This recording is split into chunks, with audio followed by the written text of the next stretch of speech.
My friends and relatives in four directions. This is Robert Pilot of Native Roots Radio presents I'm Awake. I'm here to ask you for your support. Finding honest Native-centered news is not easy, but with your support, we're able to provide accurate information about Standing Rock, Line 3, treaty violations, and COVID-19 in our Native communities. Please visit Native Roots Radio Network on Patreon and donate if you can. That's Native Roots Radio Network on Patreon. Pinigigi, and thank you for your support. The Minneapolis Police Department is hiring, and we're looking for people ready to lead, serve, and reflect the communities we protect. Whether you're a new graduate, changing careers, or already in law enforcement, there's a path for you to join our department. With top-tier pay, full benefits, paid training, and a direct path to making a difference, this is more than a job. This is your chance to shape the future of Minneapolis Police. Choose service. Choose leadership. Choose Minneapolis. Visit our city website to learn more.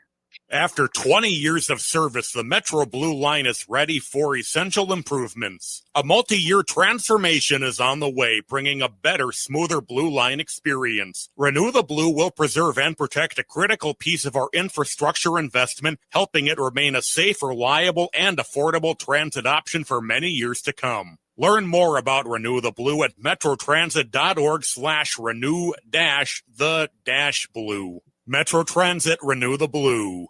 Minnesotans age 65 plus might qualify for Health Partners Minnesota Senior Health Options. The easy all-in-one plan includes personal support, coverage for medical, prescription drugs, and dental, plus many extra benefits. Eligibility information is available at healthpartners.com/oneplan. Health Partners is a health plan that contracts with both Medicare and the Minnesota Medical Assistance Medicaid program to provide benefits of both programs to enrollees. Enrollment in Health Partners depends on contract renewal. The city of Minneapolis is now on Native Roots Radio with Minneapolis AIR. AIR stands for American Indian Relations.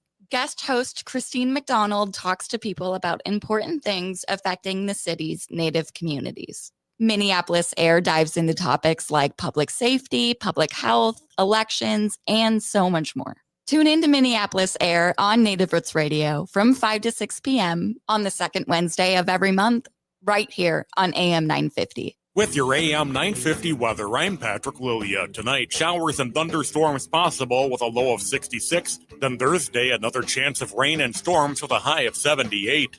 Grab the best roast beef sandwiches in the Twin Cities at Maverick's Real Roast Beef in Roseville. Don't forget the fresh fries or onion rings for a perfect combination. Maverick's is on Lexington Avenue, 1 mile south of Highway 36. Check them out at mavericksbeef.com. Portions of Native Roots Radio may be pre-recorded. It's a good day to be indigenous. Get up, stand up. They are going to become more brutal. Couldn't cut, hit me cut again. Because all the hippies were trying to be Indians anyway. They're going to become more repressive because it's a matter of dollars and their illusionary concepts of power. Hey, Victor. We must live in balance with the earth. And also with recent happenings at Wounded Knee. I am awake. Welcome to Native Roots Radio presents I'm Awake, and I'm your host, Wakanja Hade. Hey, Kadagi to all my friends and relatives in four directions. You are listening to Native Roots Radio presents I'm Awake, and I'm your host, Robert Pilot. Hey, we discuss local, national, Native news and events, and as you know, Native issues are human issues, and human issues are Native issues. We're going to have Arvina Martin on later in the show today of Emerge Wisconsin, talking about some political things here, as we usually do with her, with Emerge Wisconsin. And but I want to start off first right away that this episode of Native Roots Radio is presented in partnership with Minnesota Public Radio and Little Moments Count. Little Moments Count is a statewide collaborative focused on helping parents and caregivers learn about the importance of brain development in the first 3 years of life. For more information, you can visit littlemomentscount.org. And I am really excited to have our friend Barb Fabre on. And Barb is CEO of Indigenous Visioning and All Nations Rise. And she's an enrolled member of the White Earth Ojibwe Nation in Northwest Minnesota, and where she is residing. Always great to have you on. We have a lot to talk about, and you know, I just love talking about your Indigenous boxes too. We're going to have to get to talk about that later on. But welcome, Barb. Great to see you. Bonjour, welcome. I'm so excited to be here as always, and I think I learn just as much as you learn when we talk, because we just take it in so many different directions, but it always comes back to how to benefit children and families in our tribal communities. Absolutely. Hey, we have a topic today about Indigenous Partner or Parent Leadership Initiative, and that's IPLI, and it's expanding statewide. Let's talk a little bit about that. Can you give us a little overview about Indigenous Parent Leadership Initiative? Sure. One of my favorite subjects to talk about. So a few years ago, while Indigenous Visioning entered a partnership with the National Parent Leadership Institute. And out of Connecticut, it's a curriculum that is owned by the state of Connecticut. And we wanted to bring their curriculum to a tribal community because I met many of the graduates and alumni, and it was amazing. And so I knew I wanted to bring it to tribal communities. And so through a grant by the state of Minnesota, a community solutions grant, we were able to do that. And we did that, let's see, 3 cohorts ago. So in 2002, I believe, 22, sorry. Very cool. Yeah. What motivated your team to create this program? And other than the obvious, it's got to be a lot of work, but it's also got to be a good thing for our communities. Well, yeah, we were super excited to bring this. So, but we knew we had to indigenize it. So when I came back to Minnesota with this information, I went and seen Dr. Anton Troyer, and he was excited about it too. And I asked him to help me create a cultural component for it. So, and it was really intriguing. And so we were so appreciative of our partnership with NPLI that they allowed us to indigenize it. And we were able to weave a cultural curriculum into braid it with theirs. And so it's a 22-week free program for parents, free. The mission of the IPLI is to guide parents in becoming leading advocates for children, right? This initiative inspires parents, and I've met many of them, and we've witnessed it, to be empowered to use their voices to be a change agent, to be a role model, and just positive change within their own individual lives, which ripples into the children's lives and then eventually into the tribal community, their tribal community. So it's an amazing program. Mm-hmm.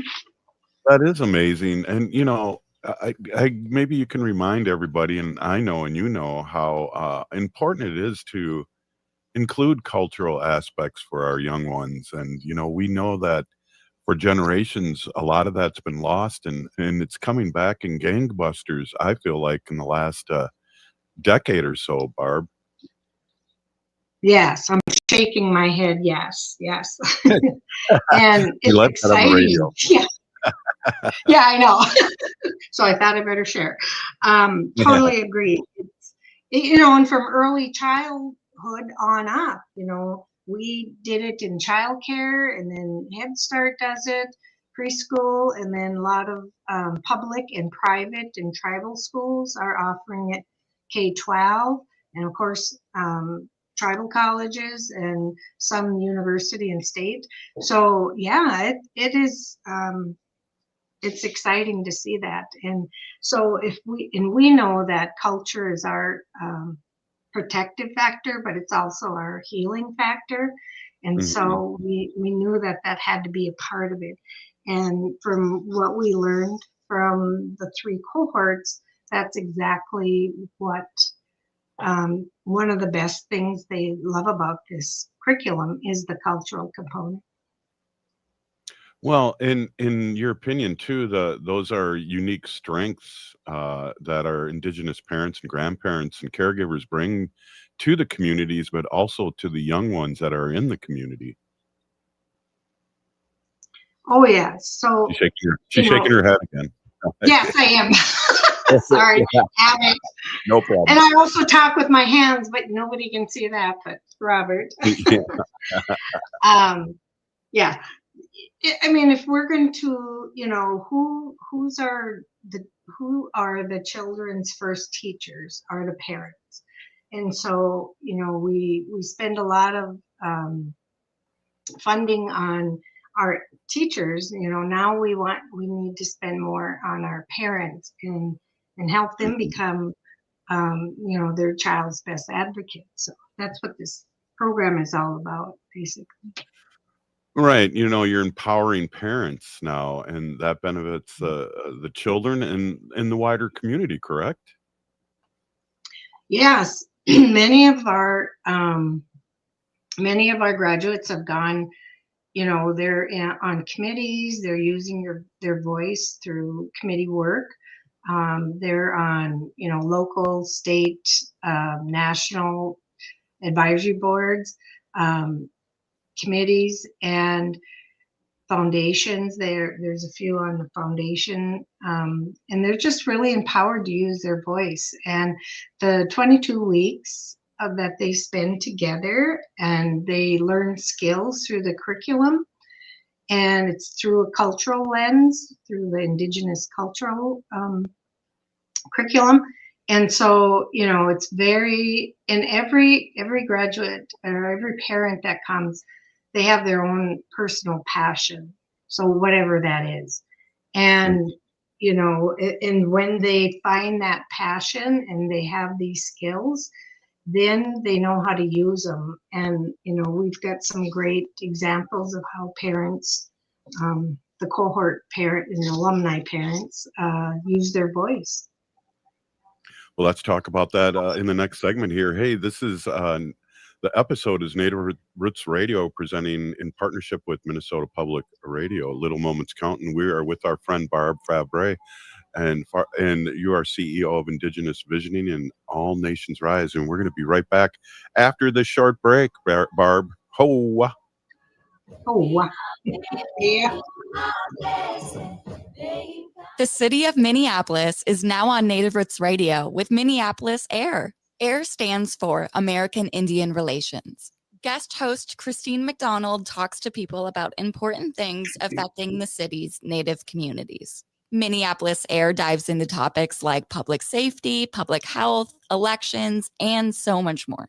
Tune in to Minneapolis Air on Native Roots Radio from 5 to 6 p.m. on the second Wednesday of every month, right here on AM 950. Four Sisters Farmers Market is more than a place to shop for delicious organic food. It's a celebration of Indigenous culture, food sovereignty, and community. Now in its 11th season, the market offers healthy, affordable, culturally appropriate local foods every Thursday from 11 to 3. Located on the American Indian Cultural Corridor off Franklin Avenue, Four Sisters Farmers Market is a project of NACD. Every Thursday now through October, discover more about Four Sisters Farmers Market by visiting nacd.org.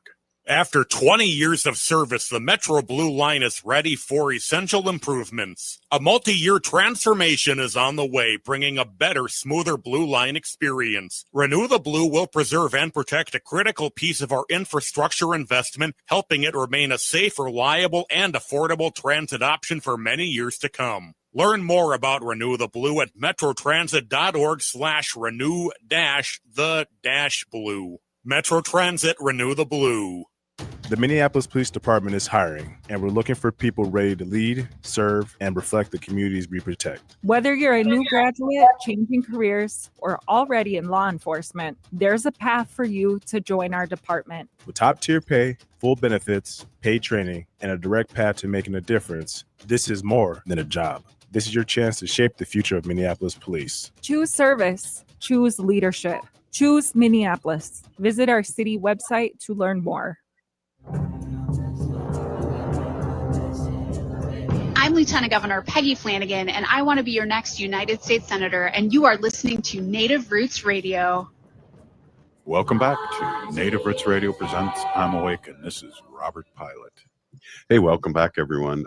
This is episode of Native Roots Radio is presented in partnership with Minnesota Public Radio and Little Moments Count. Little Moments Count is a statewide collaborative focused on helping parents and caregivers learn about the importance of brain development in the first 3 years of life. And I'm here with Barb Fabre, and we're talking about a little about Indigenous Parent Leadership Initiative and all the great things that are happening. How does this, welcome back, Barb, and how does this program grow and expand? Are there avenues that you're working on or that are coming about here soon? Yes. So we are really excited that the state of Minnesota is offering an RFP coming up in the late 2025, early 2026 for 4 tribal nations, our tribal organizations to apply to become an IPLI site. And we will be providing technical assistance and coaching to those 4 tribes. So we're really excited about that as we gear up for our 4th cohort this fall. Wow, that's amazing. And you're expanding. And how is some of the funding coming? I know you talk about the state, but there's other foundations that are supporting your work, correct? Yes, we actually have a few national partners, and that funding is going to help us support capacity building by expanding to the other 4 sites, and then as well as helping our alumni with professional development. We have one foundation that is supporting our alumni work, and our current funding, more recent funding, I should say, we got that to expand statewide and even outside of Minnesota. So we're kind of piloting it here in Minnesota and working with the National Parent Leadership Institute on that. And so we're really excited and appreciative of the funding. And again, this, what people are excited about is because they also met the graduates. They are the shining stars of this program, and they can speak for themselves on how it has affected their life. And so we're putting together a little tape, a little video story, kind of. Yeah, we don't know what quite it'll look like, but we're really excited that it's. We're just in the talking stages of what that is, how long it is. It probably end up on YouTube, but we'll definitely share that out when that's ready. Well, that's awesome. How does Indigenous Visioning support these new IPLI sites with coaching and technical assistance? Or tell us a little bit about that. And then there's also a 8-week program for families that with open or active cases. Can you explain a little bit about that too? Sure. So the 22-week program is for parents who are, in stable housing, or people who have maybe been sober, a year, are stable for a year, and over 18 is the requirement, is all. So that one, is 22 weeks, and it's a big commitment. And those, so those are for communities. That is what the 4 sites in Minnesota that we'll be giving TA to. And the TA that we'll be providing is just to help them get started. We're working out all the details with NPLI right now. So I don't have all the details, but they'll become a site just like we did, and then we'll help the TA and coaching that I will be doing on the Indigenous Foundations curriculum, how to create their own, how to work with in tribal communities on creating their civic design team. And so, yeah, there's a lot of groundwork, and that's what we're going to be helping with. And so they'll be following that. The 8-week program is we're looking to pilot that, and that is for families who are still have an open case and can't are unable to commit to the 22-week. So it'll be maybe like a teaser of the 22-week, and hopefully a feeder program into the 22-week. And so we're hoping that these 4 sites, continue on, and each cohort you're building out a larger group of IPLI superstars.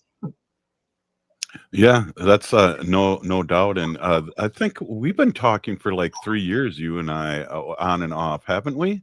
Yes. And just the growth and the things that that you're doing, with vision, Indigenous visions, is just amazing. And I can feel it across the airwaves here, your sincerity and how you are there for the community. It's been great to watch this grow and change. And I want to just before I get into my question about Indigenous boxes, because I'm always curious about those. I would really love for you to in the next couple minutes talk about what you'd like to talk about with this great collaboration you have going on, and all this great work that's going on. Yeah, it really took on a life of its own, and in a good way, and that's because a lot of dedicated All Nations Rise staff and board, and our partners that are, wanting this work to happen because they witnessed it like we did. And so, we're excited for each of the tribal communities and how it'll look. And ours looked our way, but as you know, all tribes are different, beautiful, unique. And so every tribe will make it their own. And we will just be there to guide them, and however that is, because it is for the community, by the community. So, the community leads it, and that civic design team, they help lead it. It's an advisory board that kind of helps guide the work. So yeah, it's really exciting, and I'm really excited that we're a part of it, and working with the state and our foundations partners. Yeah, I'm excited to see where this is going, and for other communities to witness it and hear from their own cohorts. Right. Well, the gratitude that you must feel with all the people being on one page and working for this goal must be just tremendous feeling of the work that you're doing. One of the things I wanted to ask you too, before I start grilling you about those boxes. I was going to say, not without a few hurdles, but we're keep focused. Just keep focused. Well, yeah. What is tell me a little bit about the importance of evaluation and best practices, because I know as a former teacher, for me that's a huge statement. Right. Well, if we want programs to be able to use this and sustain it, they need to be able to use it with their state or federal funds, or their private funds. And so, and those are usually require evidence-based. Well, in Indian country and tribal communities, we know how well that works. We're not there yet. And so, we're trying to be very respectful. A lot of tribes now have their own internal review board, their IRBs. So anytime something comes into the community from an outside agency that wants to do something inside, the beauty of this is it's the community doing it for themselves. We're just the guides in the process.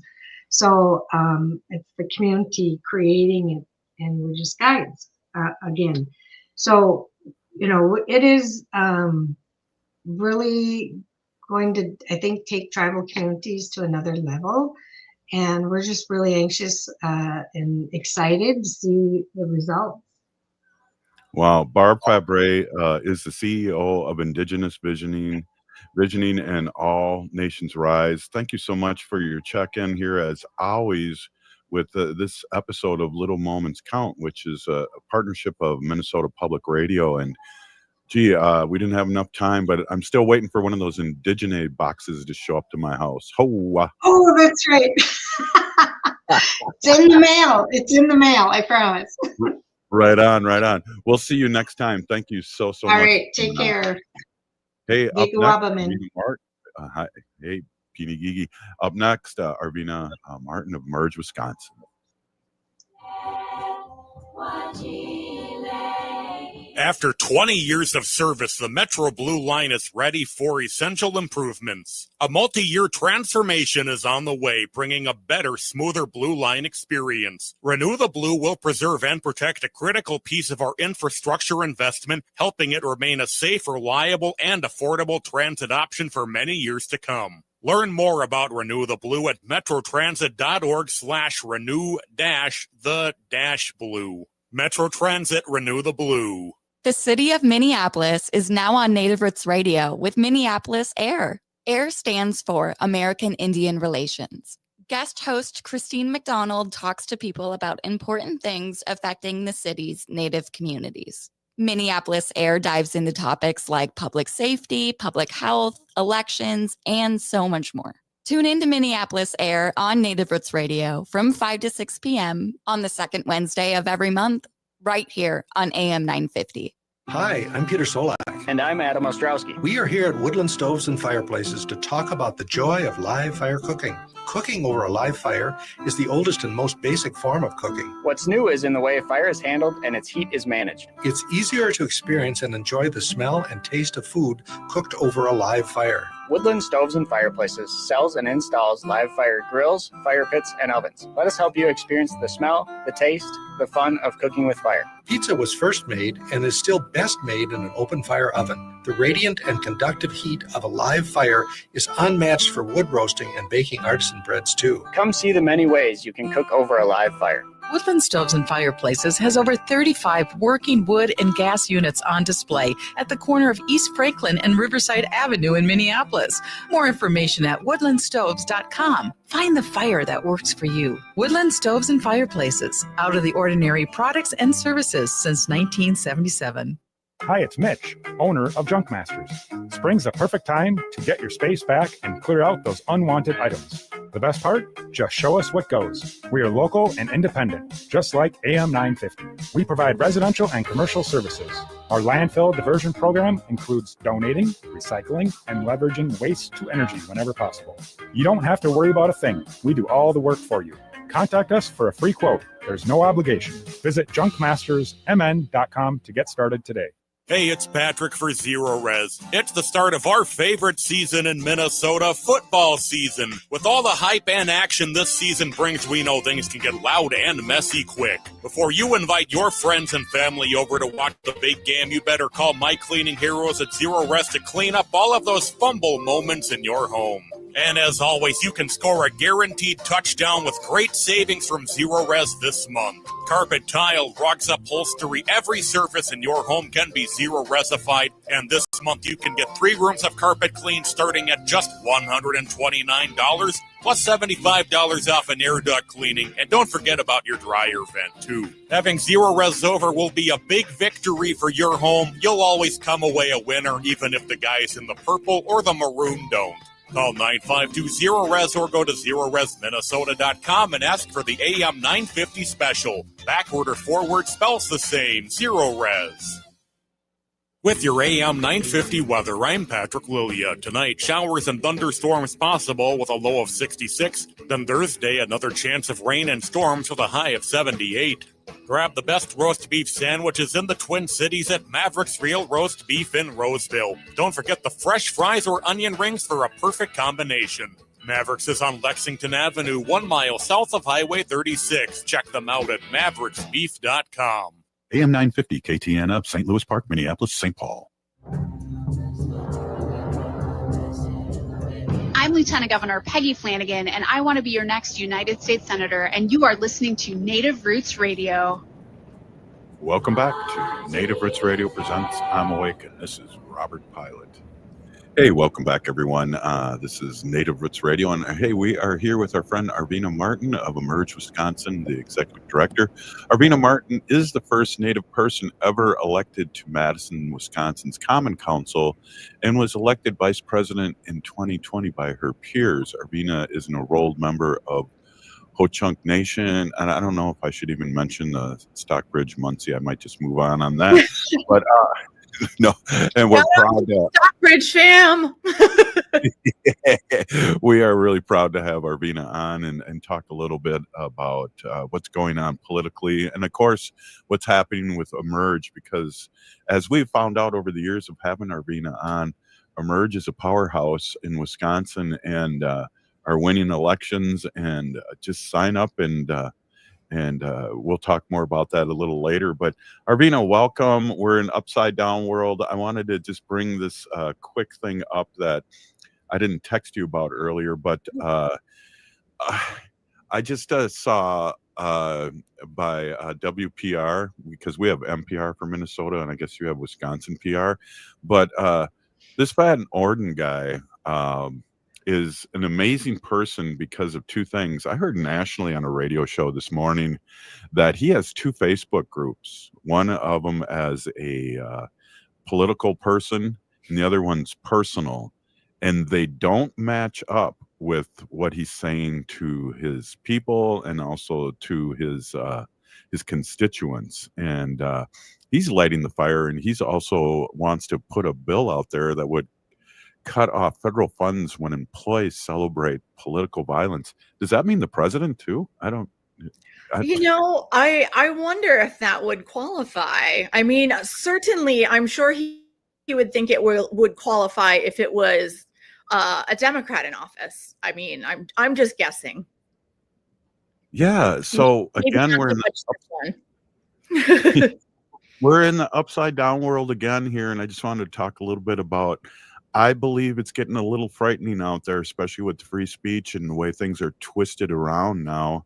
We talked about the assassin, and now more has come out, and there's things that the Republican Party doesn't want to talk about, and like the origins, or talk about his family, talk about all the guns they had in their house, and then also that real right wing group that he's involved with. They want to talk about the liberals as being bad people, but I feel like this assassin is in a super right wing place, and it was put out there before they took it off their website that 75% of these mass killings, one should be started with January 6th, but 75% of these are from white males from 18 to 35. 75%. Yeah, and actually, it came out that the Department of Justice, as in the U.S. Department of Justice, just removed that study from their website, and the report basically found that right-wing extremists have killed more Americans than any other domestic terror group.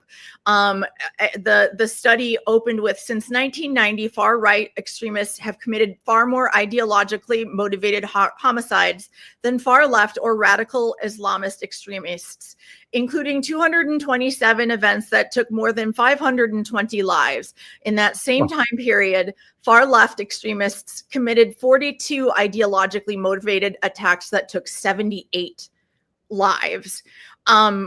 This is, you're right, this is scary.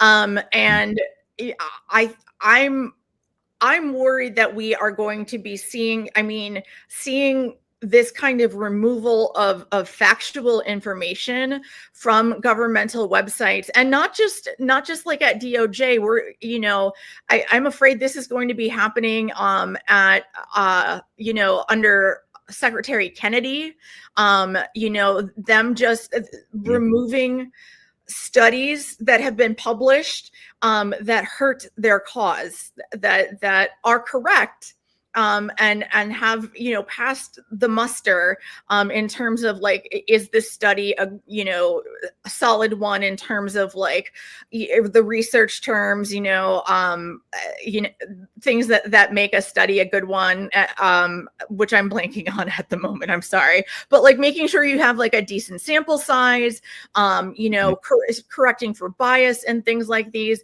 and then just either not publishing, not sharing that information, or not, or taking it down. And that is going to have real implications to our everyday lives. You know, like, I mean, this is kind of changing the subject a little bit, but, you know, it sounds like Secretary Kennedy is really looking at changing the children's vaccine schedule, basically based on vibes, and not allowing any of the science to be shown or anything that says he's wrong. And we, you know, it's scary to have a conclusion and then watch them create studies that lead to that conclusion, rather than creating studies and making policy based off of the conclusion of those studies. You know, that they're going to make us less healthy, you know, they're going to make us less safe.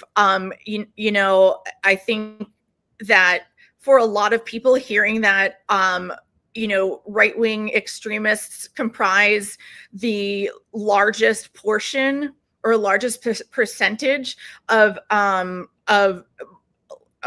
extremist violence in the United States, for, you know, a good portion of the country, that's kind of a, yeah, I know that, I have eyes, I've seen this. But then for another segment of the population, it's no way, you know. Well, they're bowing down. I mean, I'm upset with CBS, the Smithsonian, MSNBC, all these, you know, thank goodness you come on our station here, because we're not owned by 9 companies own, or 8 companies own 95% of the media, and not here on AM 950 or Civic Media across Wisconsin.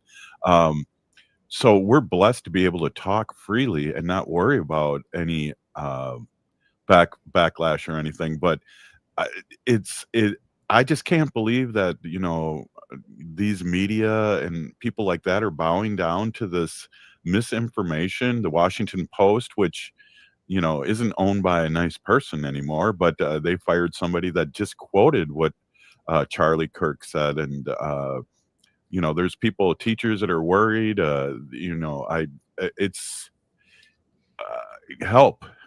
Yeah. Help.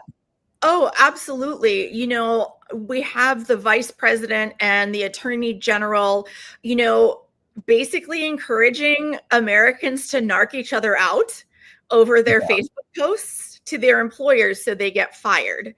You know, and Free speech, right? yeah, exactly. And that's scary. But we also have the vice president, like, he hosted the most recent episode of the Charlie Kirk podcast and was talking about going after organizations that are nonprofits that lean to the left, that don't do what he wants them to do, and going after them. Right. And how far is it going to go? Because I'm really shocked on how far they have come already, and that people haven't stopped them, because I think people think that Trump's stupid, but there's also people in his administration that know that are pushing him in certain ways, because he can't come up with all this stuff. He's not smart enough, but they do. So that's a thing that frightens me a little bit, is that there are people that work for him that do know what's going on, and that are a little smarter. And so we have to be talking about this like we do and be vigilant about not accepting these things. Yeah, absolutely. I mean, it keeps going.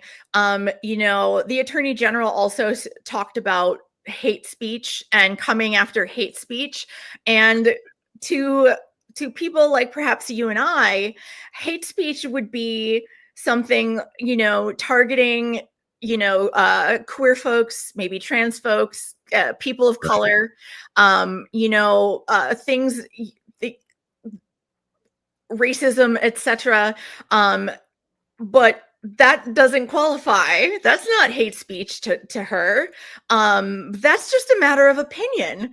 That's free speech. But restating, like literally quoting quotes from Charlie Kirk can get you in trouble somehow. Well, And yeah. Free speech from only the Republicans works. I got to just say this, I got to bring this up real quick before we get back into it. I am just thankful, and I don't know what the temperature is in Wisconsin when it comes to vaccines, but like general council's happening for our tribe this Saturday, and I'm lining up for my vaccines. They give flu shot and COVID. And thank goodness our tribe is still on it and not bowing down to these turkeys. Absolutely. I am unable to get to general council this year. I'm going to a wedding for a friend in Colorado. So I will not be at general council, but I always get my vaccinations at general council. It's super easy. It's really awesome that the nation provides that service for us. But I was nervous about, potentially not being able to access or not having insurance pay for a COVID vaccine. And, we're talking about me, a person who has been described by friends as the outbreak monkey, because I tend to get every illness that passes by. So I'm all about getting all of the vaccinations I can. I've gotten a pneumonia vaccine a couple weeks ago. I waited for the new COVID vaccine, and I went to my CVS pharmacy and got it with no problem. So I encourage everybody to go quickly. Right. In case it gets taken away from us or they don't allow it, especially for your kids. Yes. And older people too. That I guess I'm older, but for everybody. But you have really elders, not junior elders like me. Yeah, the baby elders. Yeah. You have Florida making it an option, but really that means they're not going to support it, and the insurance companies don't have to support it. Yeah, I mean that's a really big implication. I saw somebody that went to get their COVID vaccine, and they were told that their insurance didn't cover it, so they had to pay $140 out of pocket. Oh my God! I mean, how many people can afford that? Like that's a lot of money, and it's not okay. I mean, I know I've mentioned this before, but I got COVID before we had the vaccine, and I was out of commission for months. Unbelievable. Yeah. We'll talk a little bit about that again in the next segment, and talk about the great work you do at Emerge Wisconsin, because I really love what you're doing in the community and how you're fighting back, and we need that more and more. And so it's really always great to have Arvina Martin on, CEO of Emerge Wisconsin. Hey, this is Native Roots Radio. We'll be right back after this short break. Oh.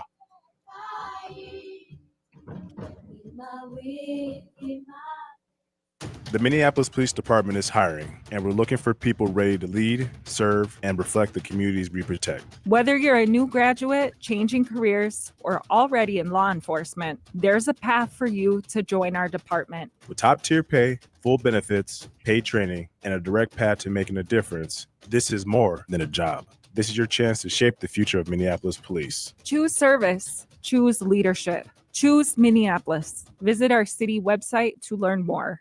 After 20 years of service, the Metro Blue line is ready for essential improvements. A multi-year transformation is on the way, bringing a better, smoother Blue line experience. Renew the Blue will preserve and protect a critical piece of our infrastructure investment, helping it remain a safe, reliable, and affordable transit option for many years to come. Learn more about Renew the Blue at metrotransit.org/renew-the-blue. Metro Transit, Renew the Blue. Four Sisters Farmers Market is more than a place to shop for delicious organic food. It's a celebration of Indigenous culture, food sovereignty, and community. Now in its 11th season, the market offers healthy, affordable, culturally appropriate local foods every Thursday from 11 to 3. Located on the American Indian Cultural Corridor off Franklin Avenue, Four Sisters Farmers Market is a project of NAGD. Every Thursday now through October, discover more about Four Sisters Farmers Market by visiting nagd.org. The city of Minneapolis is now on Native Roots Radio with Minneapolis AIR. AIR stands for American Indian Relations. Guest host Christine McDonald talks to people about important things affecting the city's Native communities. Minneapolis AIR dives into topics like public safety, public health, elections, and so much more. Tune in to Minneapolis AIR on Native Roots Radio from 5 to 6 p.m. on the second Wednesday of every month, right here on AM 950.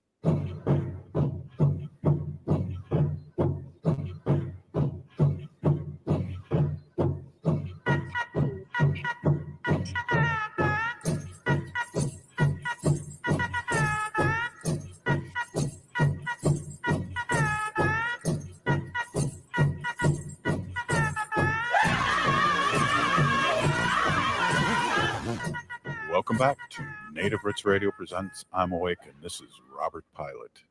Hey, welcome back, everyone. We are here with our friend Arvina Martin, Executive Director of Emerge Wisconsin. And Arvina, I would like to really dig a little deep into Emerge Wisconsin, what's happening now, and remind our listeners out there for maybe the first time they're listening to the show or they're in their car, just how successful your organization has been, but also nationally how successful too. So let's talk Emerge. Oh, wow. Yeah, we last weekend had our first of a series of trainings that we call Step Forwards. It is an hour-long training that it basically helps someone get to the point where they are making the decision to run for office. So we talk about things like preparing yourself, preparing your family and your friends, your network for you to be in a campaign, things about, choosing the right office to run for and the timing of your run. And we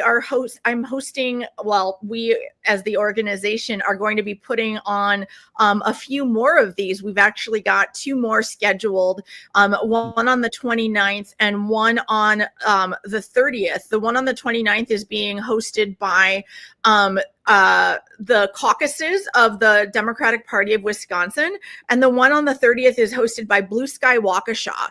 And we are really looking to get people engaged to think about running for office and thinking about them just trying to make the decision with as much information as you can. So when you actually declare your campaign, that you will be ready to go, 10 toes standing down, ready to take on this challenge, because a political campaign requires a lot of work, especially if you're the candidate. You basically, all of your free time or all of your non-working hours are dedicated to the campaign. And so preparing yourself for that and making it easier on yourself, on your family, is really important.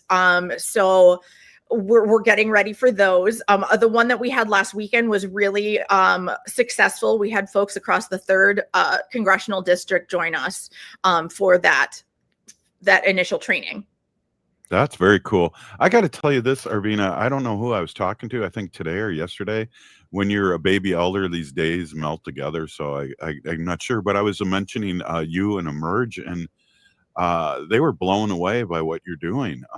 And I guess until you've been on our show and I heard about you, I think you've been on the show for about 4 or 5 years now. I did not know anything that was out there like that for people starting out to be a candidate. So kudos to you. And I know there's alumni. You want to talk a little bit about a few of the alumni, including yourself? Yeah, in Wisconsin, some of our alumni include Sarah Godlewski, who is the Secretary of State. She's the former state treasurer and announced that she's running for lieutenant governor. Another newly announced candidate is Jocasta Zamaripa, who was the first Latina woman to be elected to the state legislature. She is currently serving on Milwaukee's city council, and I believe she's also the first openly bisexual person elected to the state legislature, and she is running for Secretary of State. Both of those women are incredible. If you kind of zoom out and consider alumna of Emerge from other states, they include Deb Haaland. That's who I was going to say. You just put up the sign. Deb Haaland did emerge, and not only was she in Congress and not only was she Secretary of Interior, but she was the chair of the Democratic Party of New Mexico. And so, I met her before I got super involved. And, as soon as I saw the work she was doing, I was like, I am a fangirl of this woman who I didn't know existed 5 minutes ago, because she's just incredible. And we have alumna like her all across Wisconsin, serving in offices from school board all the way up to state senate and, Department of Public Instruction head. Jill Underly is another one of our alumna. And, we're I can't wait till we can say that we have our first Emerge governor, our first Emerge congresswoman, senator, that we still have a lot. There are a lot of firsts to come in Wisconsin. And I'm hoping that Emerge Wisconsin trains as many of those firsts as possible. What I really like too, Arvina, is I might get this number wrong, but last cycle or last 2 cycles, what was 15 Emerge candidates and 14 won, something like that? Correct me. I don't have the numbers off the top of my head, but of the spring elections last year in 2025 and the fall elections, our alumna won at a rate of 90%. Yeah. Which is unbelievable. And we already have several of the women from our last class that have announced campaigns for 2026 or will be shortly announcing campaigns from 2026. I'm really hoping that our class of 2026, our applications are open right now, but I'm hoping that we get some of those some more folks that are going to be running next year, and we'll give them the tools they need to get elected. Yeah. This is exciting, and this is you must be excited because this is a way to fight back. You're doing something. You're not getting stuck on, like a lot of us, including myself, get stuck on social media, and think that everybody feels the negative way, but there's a positive way out there, and it's exciting to see your work and what you do and what Emerge Wisconsin does and Emerge all through the United States here. Yeah, I mean, it reassures me. I am the kind of person that never feels like I'm doing enough, so then I keep taking on responsibilities so I can do more, and then I run out of time to do everything. But I'm really grateful to be doing this work. Not only because it's great to be able to do something that, you are interested in doing in order to make money as opposed to doing something you hate. But right. It makes me feel better about my effort to make things better. There's so many ways, and it's so overwhelming I mean, I would say that it's almost universal, if not universal, that seeing these attacks on freedom of speech, etc., and it's so big. What do you do? Right. And I feel happy being able to contribute by helping elect more women who are going to fight against this. Fight back, like you just said. Okay, we got less than a minute. Please give out your information, emergeamerica.org, and all the information that you want people to know about Emerge. Yes, wi.emergeamerica.org is our website. You can get to our application page. If you are in Wisconsin, especially all of you Native women and Native Two-Spirit folks, please apply. Our applications are open until November 14th. Our next cohort will be starting at the end of January. And think about running for office. We need more Native women, we need more Native people elected to all levels of government, and not just tribal government. And our experiences are so important to policy making. Thank you so much, Arvina. As always, you're a great guest and a great person. Thank you so much. Hey, we're still here. We are the 7th generation. We will see you tomorrow. Native Roots Radio signing off. Four Sisters Farmers Market is more than a place to shop for delicious